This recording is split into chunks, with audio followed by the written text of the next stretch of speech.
We are very happy to have Cheng Peng for today's string seminar. He's going to talk about D-commuting SYK, building quantum chaos from integrable bricks. Over to you. Thank you. Thank you for the introduction. Can you hear me? Can you hear me? Yeah, we can hear you. Great. Okay, yeah. Let me first thank Raghu to invite me, to giving me this opportunity to talk about some recent work that I've been working on. And also let me apologize to change the title. Raghu was asking me to talk about the other paper about the amplitudes in correlation functions in ADS3 cross S3. But I thought that paper was too technical to present, and I'm not very good at presenting technical papers. So I changed to this topic, which hopefully should be better. And this talk is based on a recent paper posted on arXiv with Ping Gao in Rutgers, and also my student Han Lin. And also, I will also talk about some closely related previous works. So, yeah, and also please feel free to interrupt, to ask questions, because this talk was written in a relatively short period of time. So there must be something unclear or not well explained. Please feel free to ask questions, to interrupt me if I say something that doesn't make sense to you. So the background is, I guess everyone knows that recently there has been a surge of study about this ensemble average of different theories, which is different from what we are familiar with from the textbook quantum field theories, where you have a single Hamiltonian or a single Lagrangian, and then you do quantizations based on that action. But what I mean by ensemble average theories are those which are defined by not only one Hamiltonian, but actually a family or an ensemble of Hamiltonians. And then you want to study what is the average effect described by this ensemble of Hamiltonians. So a conventional example of these ensemble average theories would be the familiar random matrix theories, which have shown to be very successful in both condensed matter and high energy physics. But recently there has been some other models that also give you a very nice behavior, and also it falls into this ensemble average theory category, which one representative of those is this Sachdev Ye-Kitaev model, which is proposed by Sachdev and Ye in the 90s, but with the fundamental variables being the spins. And Kitaev have provided a reformulation of this model in terms of Mariana fermions, which is sort of the current incarnation of this SYK model. It describes some random coupling between Mariana fermions in 0+1 dimension. And it's a very simple model. It's a 0+1 dimensional quantum mechanical model, but somehow Anderson and Stanford and many other authors have shown that this model has a very nice holographic description, which in the low energy, low temperature, it's due to some JT gravity, or say that one sector of the SYK model is holographic due to some two-dimensional Jackiw tidal bond gravity. And so this model proves very important, not only on its own right, but also it plays a very important role in recent studies of this black hole information paradox. There has been, again, many papers discussing this information paradox, including many papers done by, for example, Raghu, and also people in ICTS. But here I'm just listing the probably the simplest example that can illustrate why we need this ensemble average of theories in sort of partially resolving the black hole information paradox. So this is a picture I take from this paper, this very nice paper by Pennington, Shankar, Sanford, Yang. So basically, they have a toy model of a two-dimensional gravity, more or less topological, with a end-of-world brane insertions. And then you can study the transition amplitudes on the brane. And you can see that if you consider two-point functions, the result will be like this. And now if you compute like with two insertion of the end-of-world branes, or in other words, like if you compute some transition amplitudes between 4 states, then you'll find there will be, if you want to do this computation holographically from a gravitational point of view, there will be 2 contributions. One is disconnected, the other one is connected, and they will give you these 2 contributions respectively to the sort of the square, the norm square of the transition amplitudes. So you immediately find that these two results are not compatible with each other, because if you just square the first one, you won't have the second term in the second result. So the resolution is that you assume the transition amplitudes, which you compute from the field theory side, is only the average of some truly CFT field theory computation. The gravitational computation gives you the average of the CFT result, where, for example, the CFT could give you this result with the average plus some fluctuations. This is the fluctuation. But the variance of the fluctuation gives you this contribution, which is precisely the one you see from the bulk contribution of the connected geometry or the wormhole geometry. So in summary, or in one sentence, what we learn from this computation is that in the bulk, whenever you want to have some connected geometry on the boundary, the dual description will have to, in some sense, involve ensemble average of different theories rather than a single theory. So this is I think this is a recent renovation of some old ideas pioneered by there's this Coleman's paper, and also Madison and Maus have also made these comments. But anyway, this is another evidence that the ensemble average of theories can play an important role in this holographic interpretation, in the holographic resolution of the black hole physics. So apart from those, there is also some recent, relatively very recent discussions about the larger limit of theories without any ensemble. For example, you can consider the well-known n equals to 4 superior mu's. And people recently, well, Witten, pioneered by Witten, and also recently there are some other papers discussing similar stories. They found that if you consider some objects involving black hole states, and this object is not only the index or anything that only counts numbers, it contains some information about the states themselves. And you realize that the larger limit involving those black hole states are not always well defined, in the sense that if you consider, for example, the Hilbert space of large n, for example, you can take n to be relatively large, and you study the Hilbert space, you find as n increases a little bit, this Hilbert space increases very dramatically. And also a more explicit computation demonstrating this idea is, I guess, the recent story about the fortuitous states versus the monotone states. There you find that on the level of BPS states, there are some dramatic difference between monotone states, which are well defined in the larger limit, and fortuitous BPS states, which are not well defined in the larger limit. And one interpretation of this not well definedness of the larger limit of, for example, the familiar n equals to 4 superior mu's, although the theory itself has nothing to do with ensemble average, is that maybe effectively when we consider the limit of large n, that is, we take n plus 1 and take this series. So for each n, the Hilbert space is roughly orthogonal to the n plus 1, to the Hilbert space of n plus 1. So in that sense, the effective Hilbert space at any large number n may look like a Hilbert space from some ensemble, from some random theory.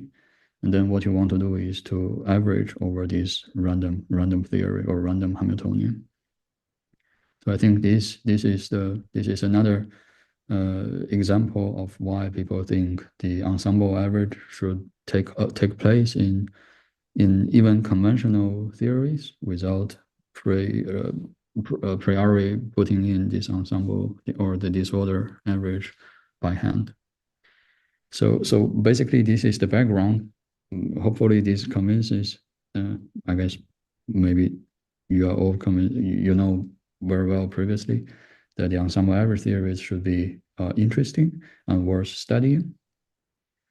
And also more explicit, more concretely, the background, the motivation of what I'm going to discuss today is some relation between quantum chaos and integrability, which also plays an important role in many of these ensemble average theories. So from the random matrix, either the random matrix theory or the SYK model, people found that in both these cases, the models are quantum chaotic, which can be seen either by this OTOC, out of time order correlation function computation at early time, or the spectral analysis at late time. So this gives a strong hint on what could be the holographic dual of the ensemble of theories, which are pretty much some classical gravity, semi-classical gravity. But on the other hand, we know that many conventional theories are integrable. By conventional, I just mean those theories that we have a good understanding, for example, these vector models, or the symmetric orbifold of CFTs, or symmetric orbifold of free theories, or the planar limit of n equals to 4, and also some other integrable theories. So many of basically we know everything about these models or the planar sector or some sectors of that model. And also moreover, these integrable theories have nice holographic dual.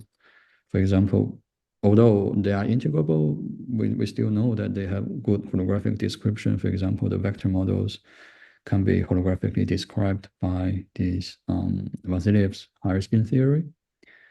And also the symmetric orbifolds and its deformations are recently being investigated very carefully and was shown to be closely related to the tensionless limit of the string theory. And also the planar limit of n equals to 4. Some sectors, they have these nice like plane wave, PP wave dual descriptions. So you see that there must be some, for both the chaotic and integrable models, at least in our context, they share some nice features, like they are both solvable, so that you know roughly all the nice properties of those theories, and also all of them have relatively well understood holographic dual description, either semi-classical gravity or some other gravitational theories that has extra ingredients on top of the gravitational degrees of freedom. So a natural question then arises, that is, could there be some nice relation between the chaotic and integrable theories that we both know very well, relatively well? So this is one motivation. As later, hopefully, I can I can convince you that there are actually other motivations. Oh, sorry. There are other motivations that is closely related to some recent study of this SYK model, that you see explicitly some connection between the quantum chaos and integrability.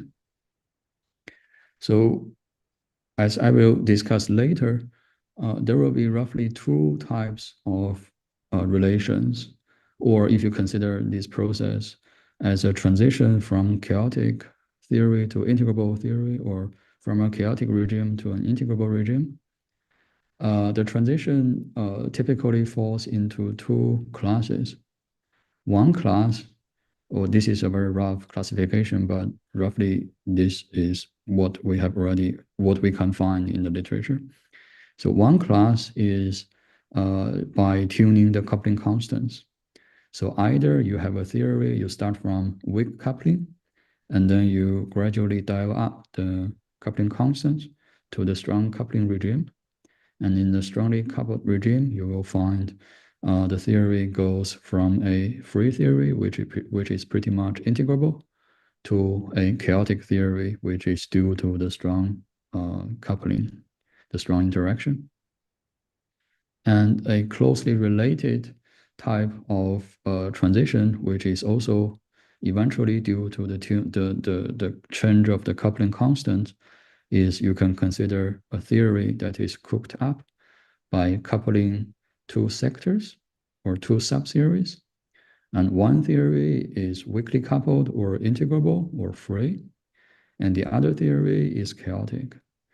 And then what you can do is to change the coupling between these two sectors, or you change the relative coupling between the two sectors. You can make either the chaotic theory stronger or make the integrable theory stronger so that they compete. And by tuning these relative coupling constants, one sector will win, will dominate over the other one, and the theory will behave like either chaotic or integrable.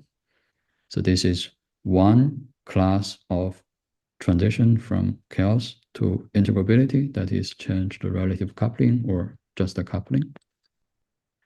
Well, there is another class of transition going from chaotic system to chaotic dynamics to integrable dynamics that is not related to any change of the coupling constant, but rather there are some other parameters in the theory that you fix the coupling constant and change these other parameters, you find the theory behaves from integrable to quantum chaos or vice versa.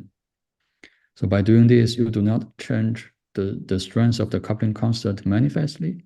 You just change the other parameters so that you somehow implicitly tuning the dynamics of the theory, so that there might be some either screening effect or strong quantum corrections or something similar, that you sort of screen maybe the chaotic behavior or screen the integrable behavior so that the other behavior will win. And so this second class of transition is the thing that I'm going to talk about in details today. So actually, there has been a few examples of this kind. Actually, there are way more examples falling into the first class than the second class, because you can there are many models like coupling SYK4 with SYK2, for example. This will be one example falling into the first class, or you can consider a mass deformed SYK, or you couple two SYKs with a quadratic coupling. All of these roughly falls into the first class. But the second class is relatively less understood. So that's what I'm trying to understand now, to have a better understanding of these kind of models. So I guess some of my previous work are not very familiar to the audience. So I will take this opportunity to also very briefly summarize what I did along this line of thought. And the main topic of today, which is this D-commuting SYK, will be the natural consequence of these previous works that I'm now trying to go over. So let me start with again, this is a ensemble average theories, but now this theory lives in one dimensional higher than the previous examples. For example, in previous SYK, you have this theory living in 0+1 dimension, and in random matrix, you are also similarly in the low dimensional setup. Now we have a two-dimensional theory with some supersymmetry.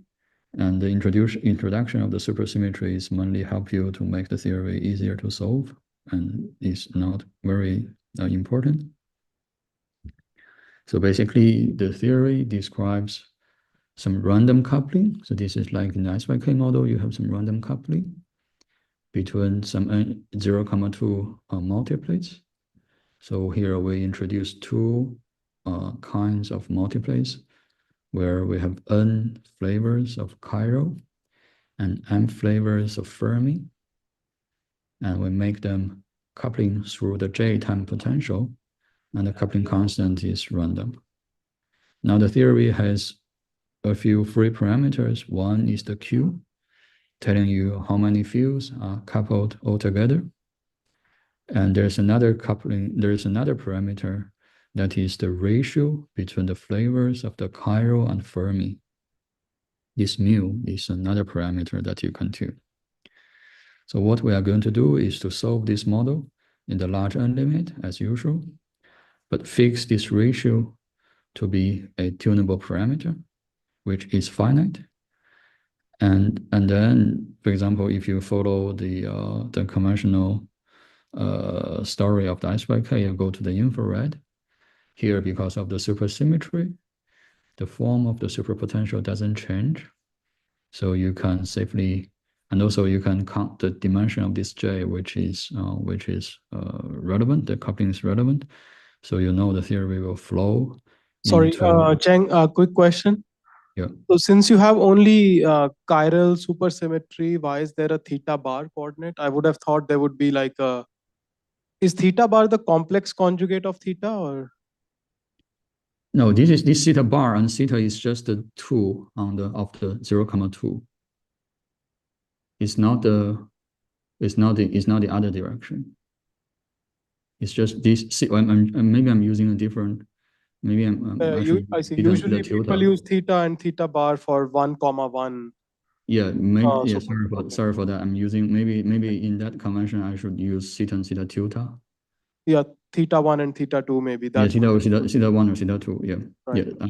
I think this is the. I think I'm following some. I think I'm following the notation of this book of mirror symmetry, but Okay. maybe. Yeah, Yeah, but this is just both are sort of in Z bar, right? Yeah, both these are the two. These are the two Okay. systems. Sorry for that.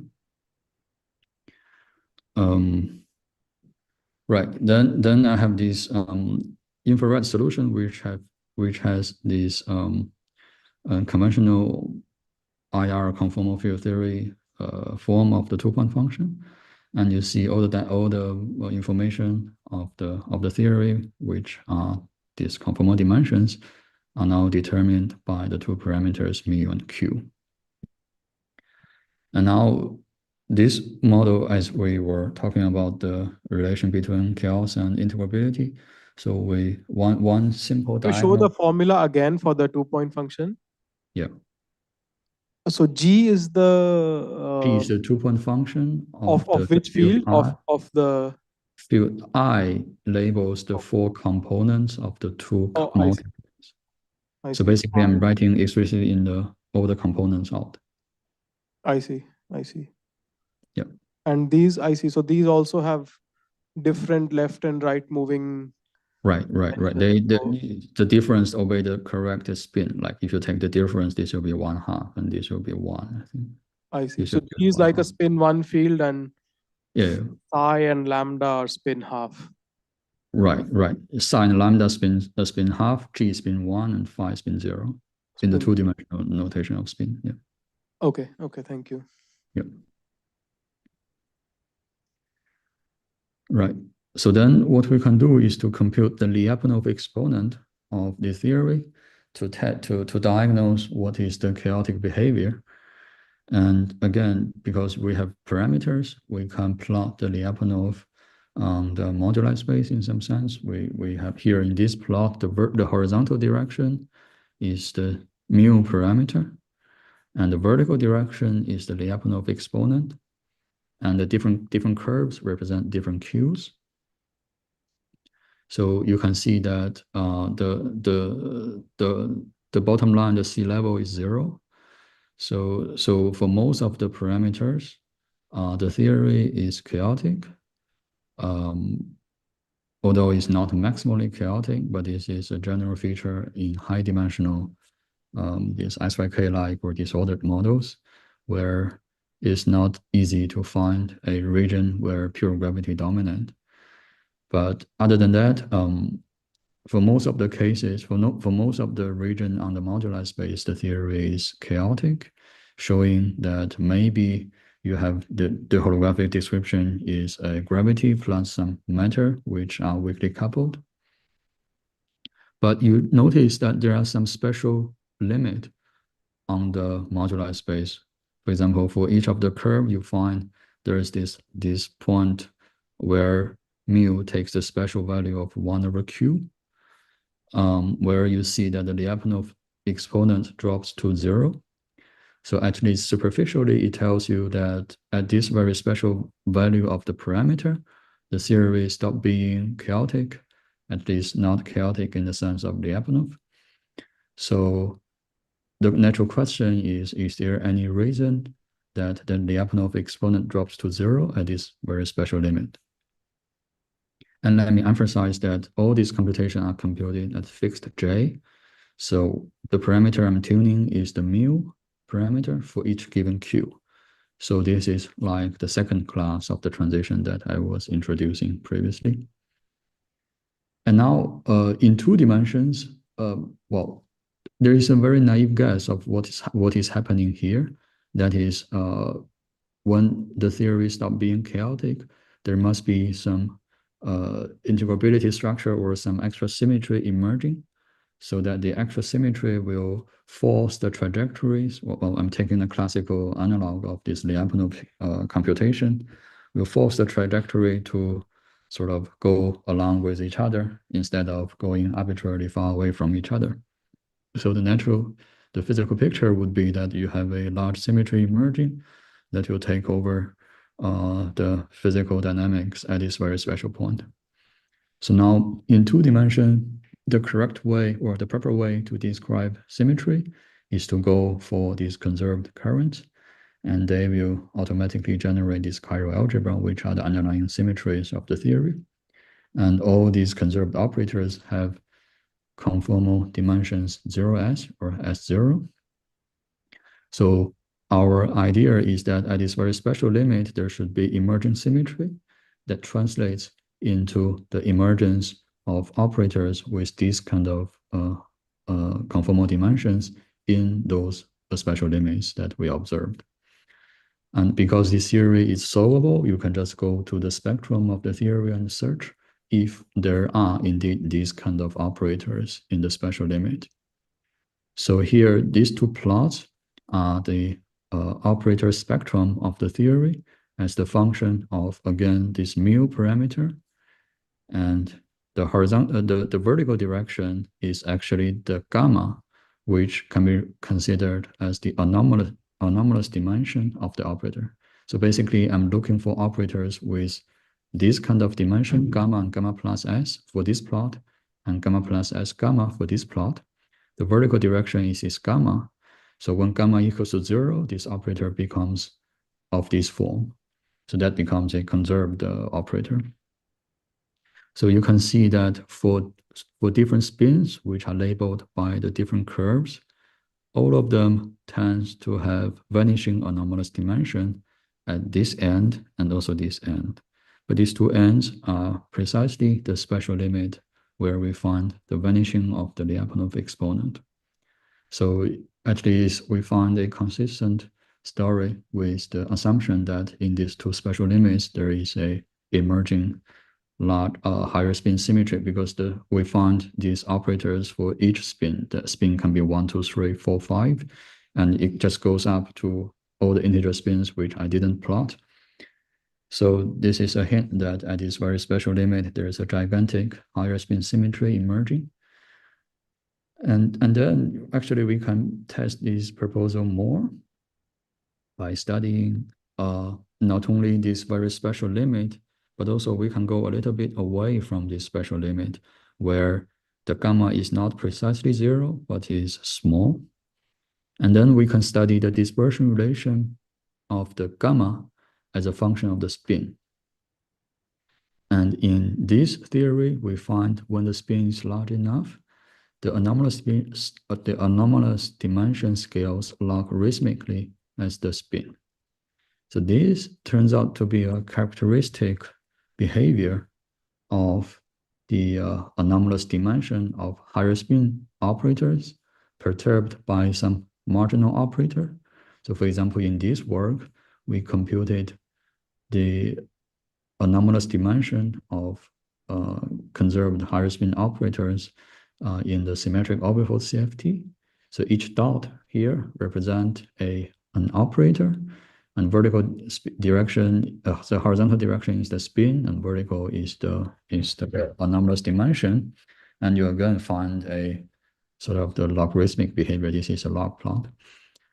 And also, sorry, in these plots, you are keeping mu fixed but slightly away from 1 over q? Yes. In this plot, I'm fixing the mu parameter. So this mu parameter should be, in some sense, should be considered to match with the coupling constant of the marginal deformation in this computation, where you deform the symmetric orbifold by a marginal operator. So I also have one question. So in the analytic expressions for the H's that you showed for the fundamental fields, is something special happening at mu equal to 1 by q? I guess this phi is becoming dimension 0. Right, indeed. So at this very special limit, you find the phi takes the value of a free scalar. So in some sense, in some sense, what we are observing is that by tuning this parameter, there will be some screening effect happening between the two multiplies, so that the Fermi multiplies will completely screen out the interaction of the chiral. It's like the QED or QCD screening effect, where under the strong coupling, the self-energy or coupling constant becomes either smaller or larger. I think this is what's happening. Although the this capital phi multiplet is sort of free. Yeah, in that limit. Yeah. And actually there's another, sorry, go ahead. And the dimension of psi and lambda is still renormalized. Those are not equal to. Yeah, those are not the free Fermi. No. Yeah, they are renormalized. Right, nice question, thank you.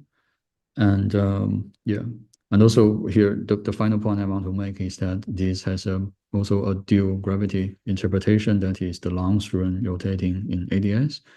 This is an old story by GKP, where you also find this logarithmic dispersion relation. So everything seems to be consistent with each other. Right, so this is the story in 2 dimensions. But maybe some people will ask that the 2-dimensional is too special because you have this enhanced real symmetry. So maybe the theory is born to be integrable at some limit. So we shouldn't be surprised to see this transition.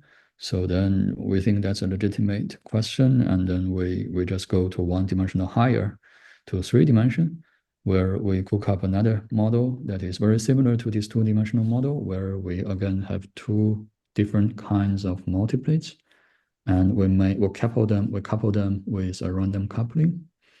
And again, the theory has n equals to 2 supersymmetry. This is in 3D notation, so that it helps us to simplify our computation. But as I was saying, that this n equals to 2 is only here to help us simplify our life. We can also do a similar analysis without supersymmetry for this model, for example. And now we can again solve the infrared limit of the Lagrange theory, so here again, as in the previous model, we have n flavors of the sort of the p multiplet and m flavor of the s. Here, both of them are chiral.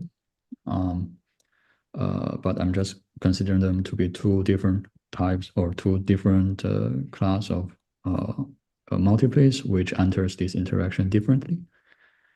And now because I introduced different flavors of those, there will be another tunable parameter that is again the ratio between the flavors. And solving the model in the larger limit, but fixing this ratio would again reveal a very similar story as what we have gone over for the 2-dimensional case, where, for example, you can study the operator, for example, the delta is the dimension, L is the spin. So for example, you can study this twist or the analog of the anomalous dimension in 3 dimensions. And you find all the operators with many spins, with all the low-lying spins. They have this property that the twist goes back to the classical value. By classical, I just mean the value of a free theory at the very end of the allowed parameter space. So here I'm labeling the parameter space using the IR conformal dimension of the P. This is just for convention, for convenience. I can equivalently label this horizontal direction by the lambda parameter. They are equivalent. So you can see a similar story that in these 2 limits, some fields goes back to take the classical, the free theory value, but the others dimension gets renormalized to some other strange value. So this is another example, maybe hinting on the possibility that this behavior is universal, that you have this chaotic integrable transition in many of the SYK-like models.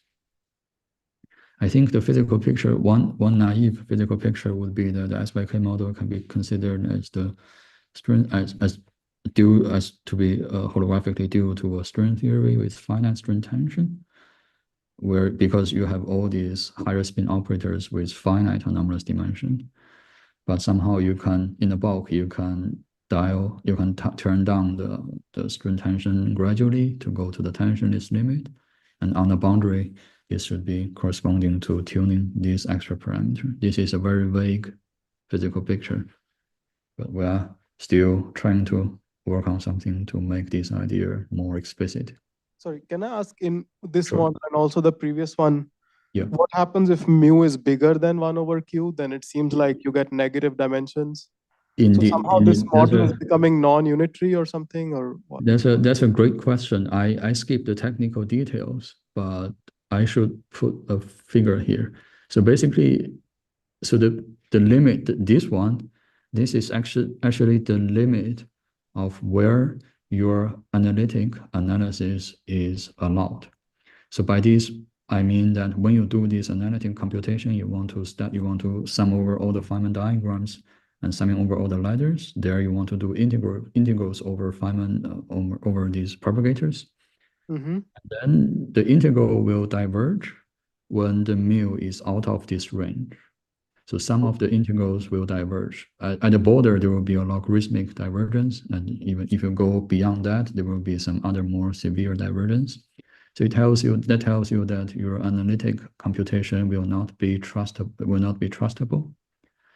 So I think one interpretation is that if you go beyond this region, there will be some other physics kicks in, that your current analysis is either well, if we naively continue this result to outside that range, naively this will violate the unitarity bound. I think this is a hint that you are missing some other ingredients in the theory. But then shouldn't we also expect corrections as you're approaching the 1 over q point from the side that you are working in? Mm-hmm. So these dimensions that you're getting, these free dimensions, yeah, that presumably you are keeping your analytic approximations, right? Right. But because of what you say, it seems what you're saying is that the analytic approximation breaks down for mu slightly smaller than 1 over q, but not for mu slightly bigger than 1 over q. You're right. Yeah, right. Indeed. But typically, if it breaks on both sides, no? That I don't know. So, sorry, what is the reason for I'm this? just saying, if the point mu equals 1 over q is a bit special in the sense that on the other side, you are finding some other phase of the theory, then do you expect somewhat large corrections to the results that you have presented at mu equals 1 over q? Right. I think you are right. Exactly at 1 over q, there will be large corrections. So that's why I'm writing this mu goes to 1 over q plus. So actually, I never really go to mu equals to 1 over q. I'm only taking a small value, a small difference mu But then minus is 1 it over q. possible that these s comma 0 operators are not really s comma 0? It may be, but I would expect the deviation from s comma 0 should be small. Okay. In the sense this of side in terms of this difference, because I mean I can do expansions in terms of this. At least to leading order, I see no contribution, I think. Okay, thanks. And just to get a sense, so the way you're getting these results is like in this SYK model, you drop the time derivative term in the Schwinger-Dicel equation. Right. So here Right. you're doing the same thing. You drop the constant kinetic term, the kinetic. Right. Yeah. Okay, thanks. But to justify this computation, I didn't show it here, but I did a numerical computation of the Schwinger-Dicel equation. And it agrees. And you can match the result in the IR region. Okay, thanks. Yeah, thank you for the question. Right. So this is some old story giving you this relation between chaotic region and integrable limit. Oh, by the way, there's another suspicion that this may be related to the distance conjecture, where basically what we are seeing here is that on the boundary of the allowed modular space, at least in our setting, we don't know what's wrong going beyond that. On the boundary of the allowed region, what we are considering, we see the emergence of a tower of higher spin operators emerging. I think this is consistent with that conjecture, some version of that. So this is a one-page summary of what we have done previously, but given the time, I think I should skip all this. So let me just go to the final topic, which is really what what I wrote in the topic in the topic of this talk. So the idea is again along the line of this transition between integrability and quantum chaos. But now there's another realization of this connection that is in this. I think in this paper, they didn't realize this, but later people noticed this. So there was a sort of a big news in our community that someone published a paper in Nature. And the paper is about realizing or observing traversable wormhole dynamics on a quantum computer. So basically, they considered, well, I think all of you know this story, so let me just briefly gloss over. So basically, they studied a sparse version of the SYK model.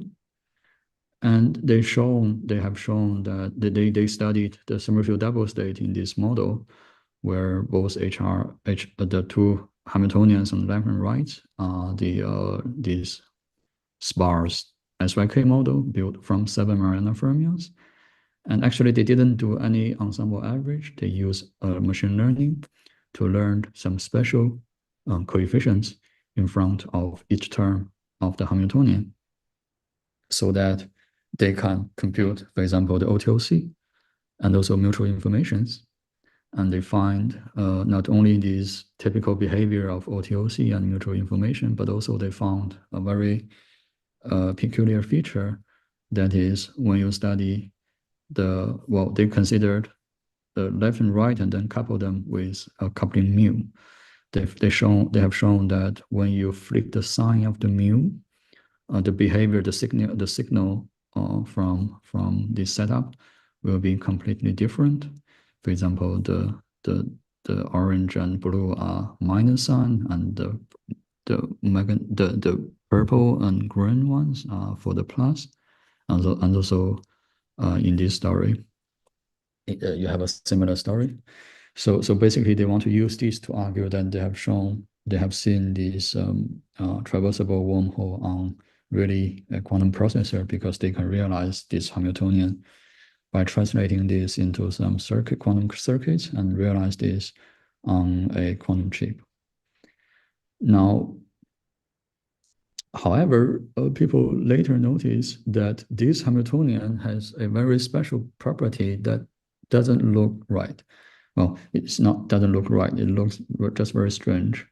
That the Hamiltonian actually is commuting in the sense that all the terms in the Hamiltonian commute with each other. So in that sense, there will be at least 5, or actually there can be more conserved quantities. They all commute with the Hamiltonian. So this model bounds to be integrable because you have lots of conserved quantities. But then there is a natural question, why, if you can see, for example, this increasing OTOC in this integrable theory, and also this interesting shape of the mutual information. So I think there are also some recent studies. This mutual information is between the full left and the full right system, or sorry, it's a mutual information between which two systems? Between the left and right, between the left Hamiltonian, between the left system and right system. Okay, so the full left. There's a right and there's a coupling. Okay. And this bump, the maxima is showing that the signal kind of arrived on the right-hand side at that time. Right. Okay. Right. At least this is what they argued to be. Okay. And also, yeah, there are many other papers discussing, like, inspired by this model. There are many papers discussing these commuting SYK models. For example, a general model can be written down in this way, where you just build this theory by spins, but the spins are just don't overlap with each other when you write them in terms of fermions. So all the spins commute with each other, and then so that the Hamiltonian will commute with everyone in this sum. Actually, this is a well-studied model when Q equals to 4. In the condensed matter literature, this is called SK model, which is known to be integrable and not chaotic. And not only, so you can imagine that the OTOC should not have this exponential growth, but also people know what's the spectrum. The spectrum is Gaussian, which is not RMT. So you know this model have no chance to be quantum chaotic. But now the question is why you can observe this typical behavior of a gravitational system, in particular the wormhole system, from this integrable model. I think there hasn't been yet a agreement on what's really happening, but many people are suspecting that you can observe this signal is particularly because you have fine-tuned on the coupling using machine learning, so that you fine-tune this coupling so that the finite n effect, because you have only n equals to 7, the finite n effect is maximized to sort of mimic this holographic curve that you would expect from a large n result. So that's perhaps one interpretation why this theory, although it is integrable, but can reproduce this holographic result. So in that sense, this model seems to be a little bit less interesting, because naively you would expect this is true. You can really see wormholes on a quantum chip, but now it's probably not. Now the question is, what can we do with this model? So on the one side, we know this model cannot be holographic, but on the other hand, we know this model is easier to be realized on a quantum computer, because in this paper they have already done this explicitly. So and also this theory, this model, although maybe it's due to finite n effect, but this model had some interesting behavior. So one natural idea is that instead of, maybe we can try to reuse this model to build some other model which are genuine quantum chaotic or genuine holographic, but also sorry, go ahead. So you are saying that this is a commuting SYK because somehow the J tensor, the JIJKL, is not fully random. Like it's somehow the fermions are just grouped into pairs. Yeah, I think the randomness is sort of pairwise. Right. I think it's commuting in the sense that only these 5 combination of fermions appear in the Hamiltonian, and the coupling constant in front of that does not affect this result. So you can take all these 5 numbers to be fully random, but the theory is still commuting. But if you want to introduce other terms into the Hamiltonian, then that Hamiltonian will not be commuting. Is that what you're asking? Is it easy to see? So in the next slide, you had the fermion psi 1 paired with psi 2, psi 3 paired with psi 4. I think basically, Here I think here basically you can group them into the combination of. I think it's relatively easy to see. I forgot how to see that. So basically, this one is you can see any 2 of them will have 2 fermions overlap. So for example, you have this 1, 2, 4, 5. You have this 1 and 4 here. 4 common, yeah. Yeah, but 3 and 7 to be different. So if you consider the commutator of these 2, and the 1 and 4 will go away, this will go to some other.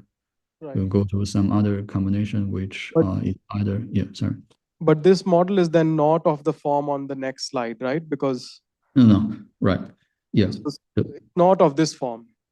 It's not of this form. It's just they have the same property that there are a lot of conserved quantities which commutes with the Hamiltonian, but it's in different. This one, the psi 1 will always be paired with psi 2, whereas in the previous one, indeed, it was being paired with different.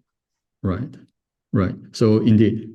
So what you are saying is correct. This model showing in this slide is not the same as this model, and the only thing that I want to convey is that you can take this as a toy model when you consider the larger limit of this model, because we are more familiar with the larger theory, and we want to understand if in the larger limit this model has some nice chaotic behavior. We first cook up, or we first find a larger toy model of this model, which I think is this one. This has the nice property that in the larger limit, this one is still under good control because you have this nice grouping of fermions into spins. Does that make sense? It seems that if you have these long, in the Hamiltonian, if you have longer strings, then it's more likely to find integrable models, right? I mean, if Q is large, let's say. Right. It's more likely. Yes, indeed. So you can allow more terms in some sense. Yes.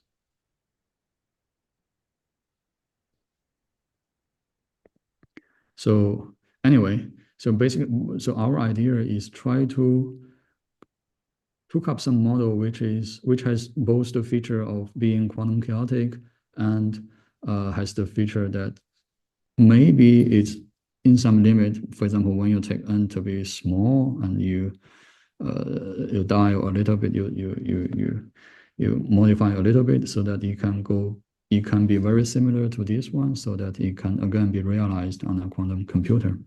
So that's the motivation of the goal of this part. So we want to somehow use this kind of commuting SYK in general as a building block to construct a chaotic model. So what we have in mind is that maybe, in condensed matter, there's this famous slogan, more is different. So basically we want to adopt that and consider, well, not only one commuting SYK, but we want to have a bunch of different commuting SYKs, but we want to have all them together. We add them together to form the real Hamiltonian that we want to study. So basically, this will be the theory that we consider, where the true Hamiltonian will be a sum of many different, let's say, copies or many different combinations of the Hamiltonian. And each Hamiltonian labeled by A is a product of different spins constructed by a pair of fermions. But now the pairing between fermions is different for different copies. For different A, the psi 1, for example, is paired with different other psis. So in that sense, for any given A, all these terms, they do commute with each other. So for each given A, you have a commuting SYK. But in total, because for different A's, A equals to 1 and A equals to 2, the H's are different, they don't commute. So the full Hamiltonian is not really a commuting SYK. What is the notation subscript 2n? There's a 2j minus 4 plus 2a. Sorry, this is mod 2n. So the idea, because you have this, we just want to have a compact expression. Okay. So when this number is larger than 2n, we just minus 2n. Okay, thanks. Yeah. So so now yeah, you can see easily that when d goes to 1, it goes back to the original commuting SYK, which should be integrable. But when d larger than 1, the model should not be commuting, but should be similar enough. Because each Hamiltonian is a commuting. So basically on a quantum computer, you can just maybe at one time you realize this copy, and then at the second time you realize the second copy or something like that. So now the question is this model better holographically? So without any analytic computation, let's just do a very quick numerical computation about the spectral form factor, which is a simple diagonals of the spectrum, the correlation between spectrums, the level spacing, precisely. And you see that when d equals to 1, even at very high temperature, there is no ramp and plateau in the spectral form factor. So here, sorry, the plot is a little bit blurred, but hopefully you can see there is a blue solid line in the middle. This is the average over different samples, and all these oscillatory curves, these are result from each individual sample. So you can see that after you take the ensemble average, there's no ramp and plateau. But now, immediately as you take d equals to 2 in our model, which is manifestly not commuting, you find a ramp appearing and a plateau. So you can feed the data to get the slope of the ramp region. That's K? Sorry, that's K. K. Is the slope? K is the slope, yeah. And then now what you can do is to lower the temperature. I mean, you can see that if you lower the temperature, there is still a ramp and plateau, but now the slope of the ramp is smaller. So in that sense, if you lower the temperature, the quantum chaotic behavior becomes weaker. And if you go, this ramp, I mean, the slope is usually fixed, right? If you're doing a microcanonical spectral form factor, it's just like 1 over 2 pi. Indeed. But I don't know if there is is there an expectation for when you're doing the canonical partition function? Yeah, maybe not in the conventional SYK, but yes, in our theory. So I will have a discussion on this. So basically in our theory, it turns out, which is still different from the regular SYK, there's a critical temperature. So if you lower your system, if you lower the temperature of the system below that critical temperature, there will be no ramp. So somehow there is a temperature dependence on the chaotic behavior. No, I'm just saying that this slope, like you're computing it, by fixing beta.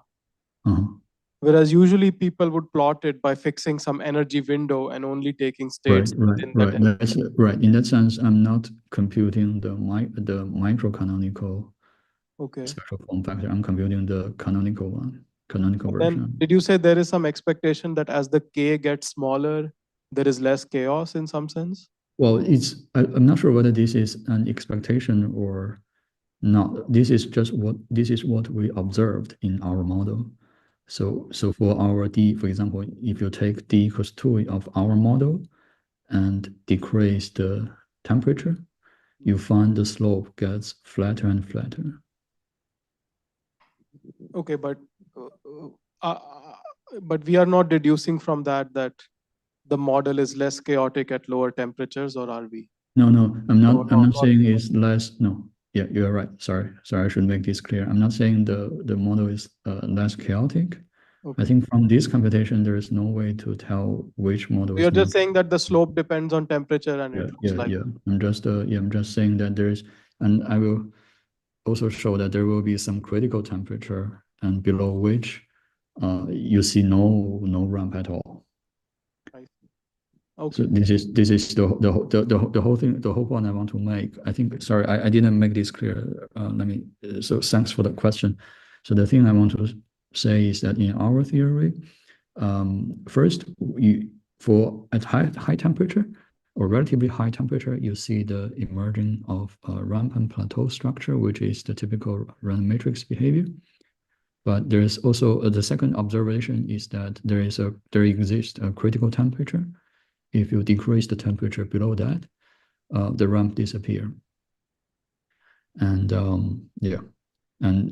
as I think as what you are saying, for the regular SYK, this is the D equals. I will show later that our D equals infinity is the same as the regular SYK. Even at low temperature, you still see this ramp. This is what you say. You shouldn't expect the slope or the ramp is related. The temperature should change the behavior of quantum chaos. Okay. Okay, this is another numerical result plotting explicitly the spectrum at d equals to 1. On the left, you see the spectrum is very similar to a Gaussian. And on the right, you see a spectrum which can be fit very nicely with the result from regular SYK. So here, the blue curve is a result from regular SYK, but it's not really a fit. So the blue curve is our theoretical prediction from analytic computation. It's only that this theoretical prediction is very similar to the regular SYK. You just replace the Q parameter by a new parameter. So this is not really a fit. It's really a comparison between the analytic prediction, which is the blue curve, with the numerical result, which is the pink histogram. So this gives you another evidence that when d is rather than 1 is very similar to regular SYK. I think I'm doing very bad with time. Let me try to. I think we can go for like 15 minutes more. It's fine. Like you just don't have to rush too much. Okay, so let me try to finish before within 12 minutes. So basically, this model, so previously these are some numerical results which can give us some more intuitive and understanding of what's happening for the spectrum of the theory. Now we can try to study this model analytically. And unfortunately, this model, because it's not a single commuting SYK, so it's not directly solvable as in the commuting SYK, but this is precisely the nice feature that we want to keep. We don't want the theory to be trivially solvable, integrable. But the price we have to pay is that we can only analytically solve this model in some special limit. So we examined a few different limits, but in all of these limits, this model has nice features that's similar to the regular SYK. So the first limit that the theory is solvable is d goes to infinity, where the d is just the number of copies of commuting SYK that I want to add together. So you can imagine that when d is infinite, you roughly run over all possible combinations of different fermions. And this looks like, you should expect this is very similar to a regular SYK. So now to solve this model explicitly, we consider the double scaling limit where, well, this is the familiar double scaling limit. And then, right, the P is just the number of fermions, number of spins in the coupling. Now you can solve this model as the regular SYK model in terms of summing over diagrams. And for each of the crossing, you have a penalty factor Q equals to e to the minus lambda, which is defined here. Lambda is this combination between P squared and N. And we take the lambda to be finite. So now in the large D limit, what you can show by simple combinatorics argument is that all the typical diagrams in all these chord diagrams that you want to sum over are diagrams where all chords have different colors, or in other words, all the crossings are between chords with different colors. You can show this by computing the number of these kind of diagrams divided by the total number of diagrams, and you find this ratio equals to 1 in the limit d goes to infinity. So in what's the meaning of the color? The color is just the labels the different A just tells you different copies. So the different color here representing A. So each on the boundary of the chord, this will be an insertion of the Hamiltonian. So basically here I'm inserting, so this chord will be a propagation of the A-type Hamiltonian operator. So for example, the red is one and the blue is a different one. So different colors representing different A's in this sum. Okay, thanks. Yep. So this will be the typical contribution. And from this, you can see that because all the crossings are between different colors, and between different colors, they all have the same penalty factor in this guy. So you find immediately that this diagram is the same as the regular SYK. The only difference is that you want to color a regular SYK, which can be considered as an uncolored version of this diagram. You want to color the regular SYK in the way that all different chords have different colors. But this is like you are not coloring at all because there will be nothing non-trivial happening. So we can also show this explicitly that the theory will reduce to regular SYK in this limit. And more interestingly is finitely, because ultimately, if we want to realize this in an experiment, we don't really want to sum over infinite number of different combinations. So we want to focus on finitely, presumably finite and small d. But in this case, the theory is more complicated to analyze. So we have to take further limits on top of this finite. Okay, this finite is not the limit, so we have to take some other limits instead of taking d to infinity. So one such limit is to consider the special value of q, which is defined here. So basically one limit is q goes to 0. That translates into lambda goes to very, very large. So this is like the limit where p is much, much larger than square root of n. So in this limit, because q is 0, so recall that q is the penalty factor when you cross two operator insertions on the boundary or you remove a crossing. So when q equals to 0, it tells you that a certain type of crossing is not allowed because that will give you a penalty. The contribution will be multiplied by 0. So in that sense, the limit q goes to 0 limit just tells you that the crossing between different color chords are forbidden. So only crossing within each color is allowed. And now recall that each color represents a chord in the same HA labeled by the same A, so they all commute. So in that sense, this limit, in that sense, you go back to the multiple copies of independent commuting SYK. But there's a non-trivial property that the different colors crossing is forbidden. So it's not trivially a direct product of or a direct sum of multiple copies of commuting, because in that case, you will have a lot of crossing terms. But now because of the q equals to 0, these crossing terms are turned down. So it's not a direct product, but it's actually the sort of the diagonal of those.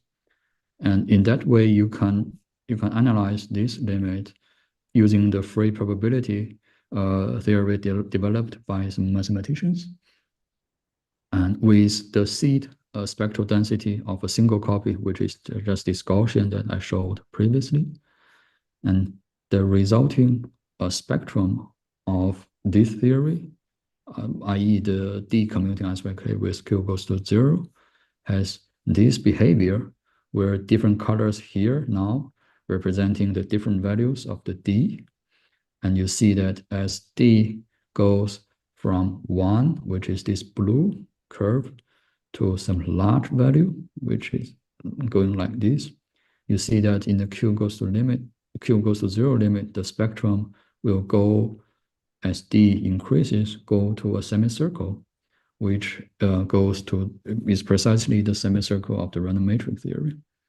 So in that sense, again, we find that in the Q goes to 0 limit, if you increase D to some finite, but maybe 5 here, and we are plotting maybe up to 5, it's already very, very similar to random matrix, even though it's in the Q goes to 0 special limit. But as many of you are familiar with the story of the SYK, Q goes to 0 is not really the limit where JT gravity kicks in. So that's the limit where JT is more relevant is this other limit where Q goes to 1. That is the lambda goes to 0. That is P is much, much smaller than square root of n. So then we turn to this limit, which is more relevant in the connection to the bulk holographic description. And this limit turns out to be more complicated than the previous limit. So here we utilized a cross-graining approach, a cross-graining approach that is developed by Berkous, by Miha, and collaborators. So basically, the idea is that you have, again, these chord diagrams, but because you have now multiple colors, summing over all chord diagrams with multiple colors is difficult. If you want to try to solve the transfer matrix, that will be very, very complicated. So what they propose is that I first introduce a lot of segments labeled by S of the boundary, so that in each of the segment, there will be some chords coming out and then be contracted with other operators within the segment, or it can go out of the segment and contract with some other operators in other segments. And the idea is that by cross-graining, they just mean that the total partition function will be the partition function within each segment multiplied by all the contractions intersect segments. And in each segment, they want to argue that when the S is much larger than 1 in this very special limit, the result within each segment is known, is very well approximated by a regular SYK model with a single color. But you take the Q goes to 1 limit. This is precisely this limit, and this is the result I just naively took from their paper. So the setup from their paper is slightly different from ours, but this computation, we can just use their result because they also compute the problem of summing over chord diagrams with multiple colors. So we can just take their result. And then we just take this result and do our analysis. Basically, this may be a little technical. So basically here in this expression, GS is the partition function within each segment, and Nij represents all the colors that finally emanated from one segment I and are going to go to be contracted with operators in segment J. And this A, B are again color labels, labeling what's the color of that chord. So basically, the partition function will be a sum of all chord diagrams that will be a sum over all possible Ni's. Now you can replace the sum. You can sum over this J explicitly by doing this Hubbard-Strudnovich, or you integrate out the N's, introducing another auxiliary J field, and rewrite your action in terms of this new J variable, which we can take for the uncontinuous limit, where we take the boundary segments to be large enough so that the different segments can be roughly identified with the different time time points on the boundary. We can have a continuous version of this partition function described by this action. And this action can be analyzed by saddle point approximation. Because now we again go to the holographic regime, we want to first solve this model holographically in the larger limit. So again, we have this saddle point approximation valid. Now the saddle point equation has this very simple form of a Liouville type equation, which you know what's the solution. And then you can compute the unsharp partition function. And you find this is precisely the same result you will obtain from the regular SYK model. I mean the saddle point contribution to the regular SYK model. And there will be another factor from the one loop correction or from the Schwarzian. But apart from that, this is the same.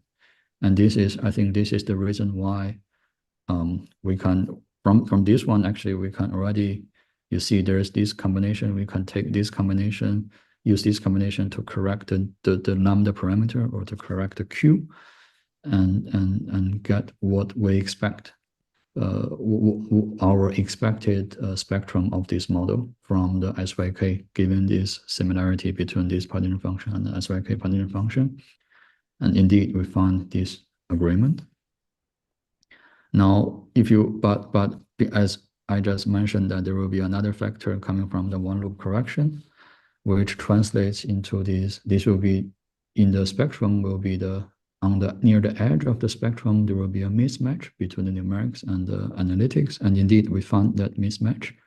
So that hints on the necessity to go to one loop fluctuations to study all these edge dynamics. I will skip the details, but basically you do this one loop computation, you solve for eigenfunctions, and you find there will be two types of contributions.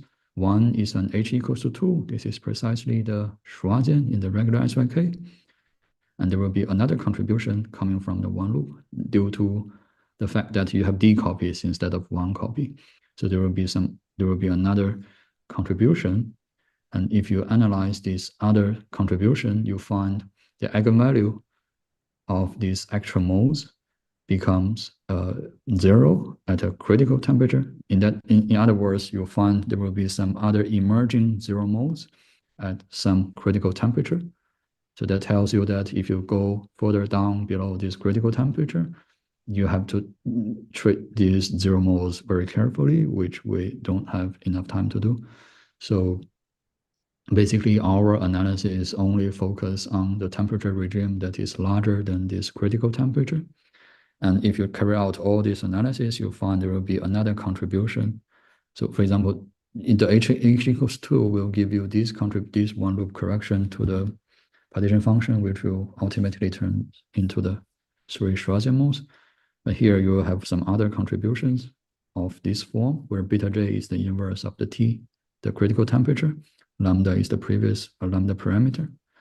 So taking all these corrections into account, you will have this Schwarzian and this extra moles and the saddle point contribution.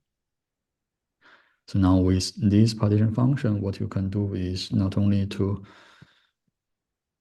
match with the bulk, but also you can try to use this one to fit the tail part of the spectrum. So for this computation, we don't really know what is the, well, we do have some theoretical predictions of the E0. So, but what we do is not just plot this, plot a curve with this theoretical value of the E and the critical temperature, because that will be very close to the, anyway, that will be close to the numerical result anyway. So what we do is that we just do a fitting of the numerical result using this form and extract the fitting parameter E and the critical temperature and compare that with the theoretical prediction. And you find the error is very small, at least for small d. And when d is larger, there will be more subleading corrections that we didn't, in this analysis, we are taking this q goes to 1 limit, that is, we are taking lambda goes to 0. So we are doing an expansion in terms of this 1 over lambda. as D becomes larger, we are expecting more and more subleading corrections to kick in. So we should expect as D goes larger, the matching should be worse. But the bottom line is that when D equals to 2 and 3, there are actually good agreement between our prediction and numerical result. So with that, let me conclude. So basically, very briefly, there are many interesting models that demonstrate this transition between chaos and integrability. And as also Raghu was asking, there might be some different phase structures in all these models where you either have a critical parameter or a critical temperature. Maybe it's interesting to ask, what if you go beyond that limit, and what will happen? Is there another phase? And also it's interesting in the future to try to realize our last model in experiment like in the previous Nature paper. Okay, with that, thank you all for your patience. Sorry for being very late. Are there any questions? Maybe I can ask a question. So what you're saying is for these D equal to 2 model, for example, that the low temperature states are integrable and the high temperature states are chaotic, right? Roughly. Yes, yes, so, indeed. So that is a little bit like people study this many body localization, right? Like that some part of the spectrum is integrable and the other parts of the spectrum are chaotic. Right. Do you think because you also have some disorder in the model, right? Right, right. So, so could this model be related to the many body localization? I think that's a good point. I think we are now, I think this is what we are doing now. What we are trying to check first is not the many body localization, but actually the more intuitive replica symmetry breaking or the spin glass phase. So that's more that might exist at low temperature. Yeah, that might have appeared or be dominant when you go below because each model, each commuting SYK itself is a version of the SK model, which is known to have a spin glass phase at low temperature. Right. Okay, so that would be like, the spin glasses are more integrable. Right. But I think here, what we want to emphasize is that there's a critical temperature. If you increase the temperature a little bit, it becomes chaotic. I think it's interesting from that point of view because the many body localization people keep going back and forth about whether it even exists or not in the model they have studied. Right. So maybe this model is an interesting playground from that perspective, whether it genuinely exhibits this, like you're saying, a transition to a spin glass phase at low temperature. Yeah. I think that's great. Yeah, great question. Any other question? Okay, looks like we don't have more questions. Thank you so much, Cheng, again. Yeah, sorry for being very late. No, this is not late. Our seminars usually go longer than this, so you're actually good on time. Actually, yeah. Okay, great. Yeah. Okay. Thank you. Bye. Yeah, bye. Hope to see you soon somewhere. Yeah, hope to see you somewhere. You should visit us somewhere sometime. Yeah. Come to visit us. Yeah. See you.